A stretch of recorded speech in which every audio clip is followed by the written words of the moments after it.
Mga kapuso, nagsukat subong adlaw Agosto 3 ang Iloilo Street tragedy nga nagutas sang 31 kakabuhi sa nagkapan ang 3 kasakayan.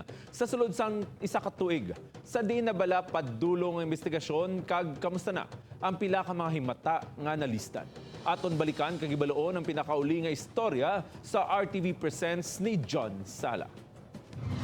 Ang normal kag masulhay nga biyahe sang mga pump boat padulong kag halin sa isla sang Guimaras sang Agosto 3, 2019 ang nabayluhan sang pagkinarankaran sa mga pasahero. Alas 12 sang udto ang MV Chi karga ang 43 ka mga pasahero kag 4 ka crew ang hinali nga nagkapan. Nagligad ang malipot nga oras, nagkapan pagid ang MV Kizaya sakay ang 4 ka crew nga mapadulong naman sa Iloilo. Pasado alas 3 ang hapon na dugangan pagid ang trahedya sa nagkapan ng MV Jenny Vins nga mapadulong sa Parola Wharf halin sa Buena Vista sakay ang 40 ka pasahero kag 5 ka crew. Tanan nga aksidente sa dagat gintudlo sa hinali pagtuhaw sang pugada. Preska sa gihapon kay Dexter ang natabo, isang iya Iloy nga si Nene sa 31 ka mga napatay sa trahedya. Batunon mo na lang na yung natabo si mo, hindi man na natunungod.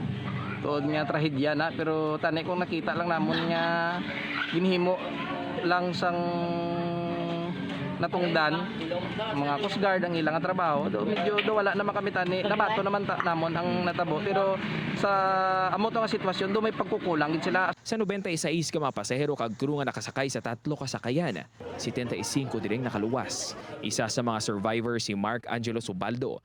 Kaupod sini nga nagabakasyon sa Guimaras ang mga bakasyonista halin sa UAE. Pero ang masadya nga bakasyon nabayluhan sang trahedya. 3 sa iya mga upod ang napatay. Dinaganan na kami dito sa left side.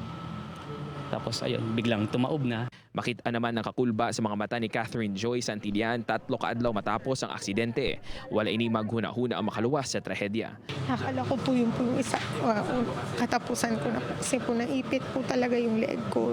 Isa ka tuig na nagligad apang tubtub subong wala pa sang tulid nga investigasyon angot sa natabo suno sa Marina 6. Wala pa tayong information coming from the investigation team kung ano nga yung resulta sa investigation na ginawa nila. Suno sa Guimaras Provincial Government, yara pa lang sa Committee on Transportation sa Kamarang Investigasyon kag wala pa sa napagwa nga rekomendasyon. Ginahulat namon subong kung ano ang next move sang aton nga House of Representatives kagahulat mga kung ano nga development sang iban. Natala na nga magpadulong ang komitiba sa probinsya sa Guimaras apang bangod sa pandemya wala madayon. Samtang ginahulat sang pamilya Gardoso ang resulta sang investigasyon kag mahatag nga hustisya sa kamatayon sang Iloiloy. Panawagan ni Dexter nga tani hindi na masulit pang pareho sini nga trahedya. Kunan tani nga kung may matabo pa nga trahedya tani mo na nila ang nararapat ayon sa ilang trabaho. Kainas ang aga naghalad sang Santos nga misa kag wreath-laying ceremony ang Guimaras LGU dungan sa pagsukat sang trahedya subong adlaw. Upood kay Cirilo Rinduque, John Sala. Kag ini ang akod special report.